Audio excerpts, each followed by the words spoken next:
Assalamualaikum warahmatullahi wabarakatuh. Kali ini kita akan menyetarakan reaksi redoks menggunakan metode bilangan oksidasi atau PBO, perubahan bilangan oksidasi. Pada reaksi P4 menghasilkan PO4 3- ditambah pH3 dalam suasana asam.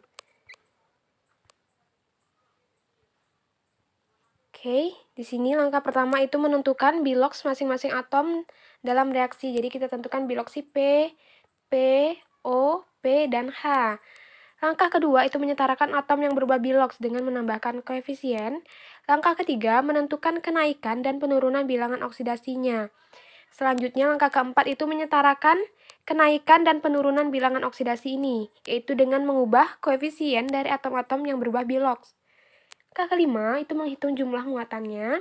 Apabila muatannya belum setara, maka perlu ditambahkan ion H+ jika reaksinya dalam suasana asam, dan ion OH- jika reaksinya dalam suasana basa.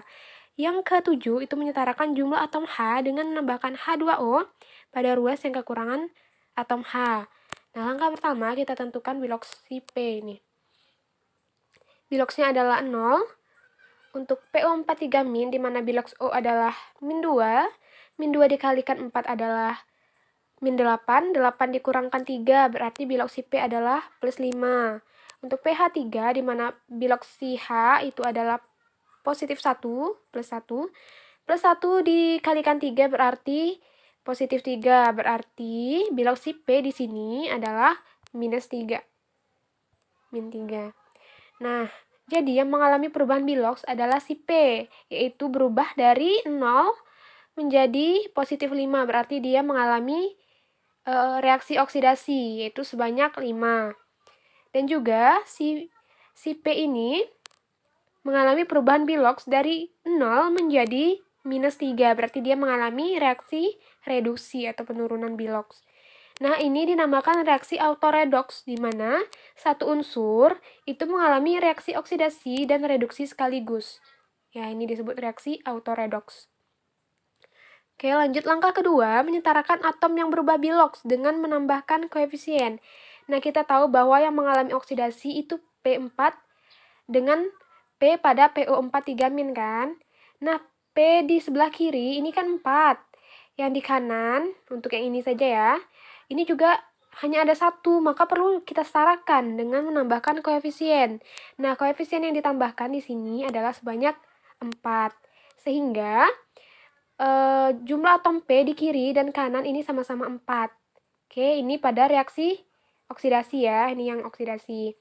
Nah, lanjut pada reaksi reduksi, berarti itu yang berubah dari P4 menjadi P pada pH3, di mana yang ruas kiri itu ada 4P, dan ruas kanan itu hanya ada 1 di sini, hanya ada 1, sehingga perlu ditambahkan koefisien, yaitu sebanyak 4 juga.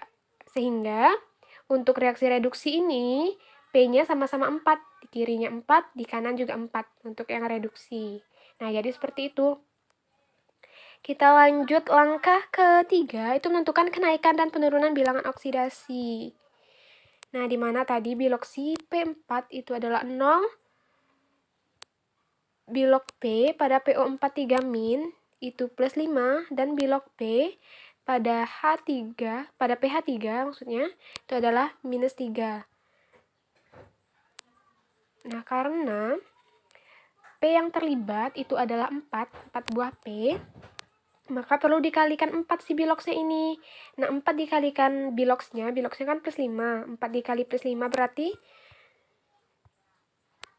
berarti adalah +20. Nah, di mana terjadi kenaikan di sini dari 0 menjadi +20. Berarti naiknya adalah sebesar +20. Kenaikan biloksnya adalah 20.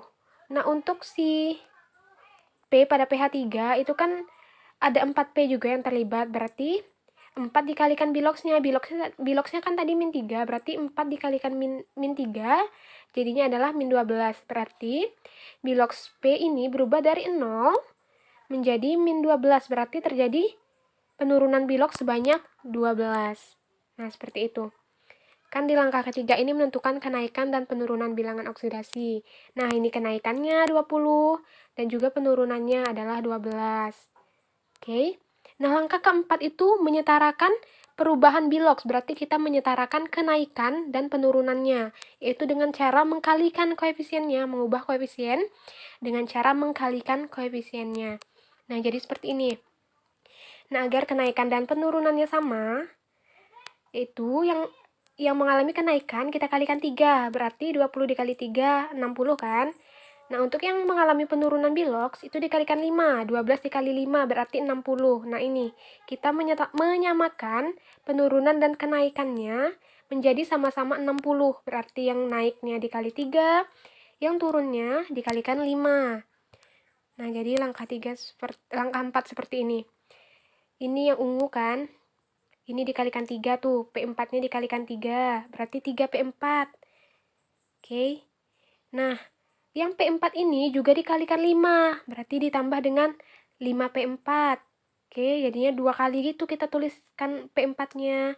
Nah, menghasilkan, tadi kan di sini si 4PO43- dikalikan 3 kan? Ini yang ungu, berarti 3 dikali 4, PO43- ditambah dengan si PH3. PH3 kan tadi koefisiennya 4, 4 dikalikan 5, berarti 5 dikali 4 di sini. Nah, jadinya seperti ini. 3P4 ditambah 5P4 itu kan jadinya 8P4. 3 ditambah 5 kan 8 tuh. Nah, 3 dikalikan 4 berarti 12. Berarti 12PO43-. 5 dikali 4 berarti ada 20 PH3. Seperti itu. Cara mengubah koefisien dari atom-atom yang berubah bilox. Nah, ini kan koefisiennya 8, 12, 20. Ini bisa kita sederhanakan, yaitu dengan membagi 4. Sehingga hasilnya akan seperti ini. 8 dikali 4, berarti kan 2. 12 dikalikan 4, 3. 20 dikali 4, berarti 5. Jadi dia lebih sederhana. Mudah kita untuk mengoperasikan kepada langkah selanjutnya. Oke, ini langkah keempat sudah selesai. Lanjut langkah kelima, itu menghitung jumlah muatannya. Jumlah muatannya yaitu pada P4 itu muatannya adalah 0. Untuk PO43- ini kan muatannya min 3. Min 3 dikalikan 3 berarti muatannya ada min 9. Untuk PH3 itu muatannya 0. Nah, kita totalkan muatan ruas kiri dan kanan. Dimana untuk ruas kiri itu totalnya adalah 0. Untuk ruas kanan itu berarti min 9 ditambah 0, berarti totalnya adalah min 9. Nah, karena ini suasananya asam, maka perlu ditambahkan ion H+ untuk menyetarakan jumlah muatannya. Nah, H+ yang ditambahkan itu adalah yang di sebelah kanan, yaitu sebanyak 9H+, sehingga muatannya akan sama-sama 0. Min 9 ditambah 9 ditambah positif 9 itu kan 0 kan? Nah, ini kita samakan muatannya menjadi sama-sama 0. Oke? Jadi, langkah ke-6 ini akan seperti ini. Ada 9H+ di ruas kanan.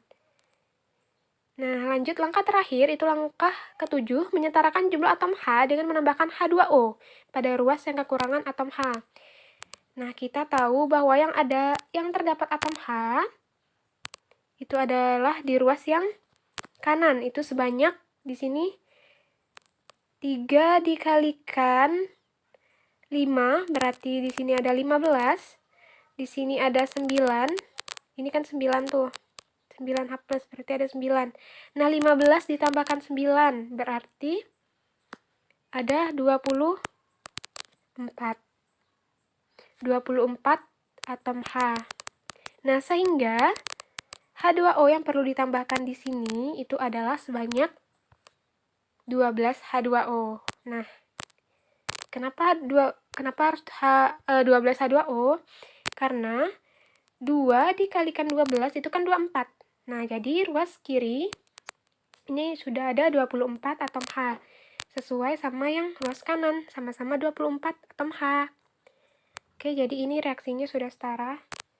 Nah, untuk membuktikannya kita perlu menghitung jumlah muatan dan atom ruas kanan dan ruas kirinya. Kita hitung muatannya dulu. Di sini muatannya kan 0 tuh. Ini nggak ada. Di ruas kiri itu 0. Di ruas kanan itu min 9 ditambah 9. Berarti 0 juga kan? Setara muatannya. Kita hitung atom ruas kiri dan kanan.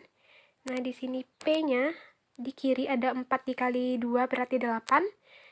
Untuk yang kanan ini 1 dikali 3 berarti 3. 3, 1 dikali 5 berarti 5. 3 ditambah 5 berarti 8. Sudah setara atom H-nya. Atom H maksudnya atom P.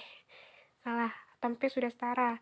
Nah, untuk si H di sini 2 dikali 12 berarti 24. Untuk yang kanannya 3 dikali 15 berarti 3 dikali 5 berarti 15. Ditambahkan 9 berarti juga 24. Sudah setara atom H-nya.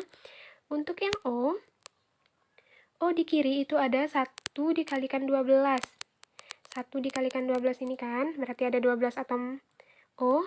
Nah, di kanan ini 4 dikalikan 3 berarti ada 12. Jadi sudah setara semuanya. Jadi inilah reaksi setaranya. Ya, reaksinya setara.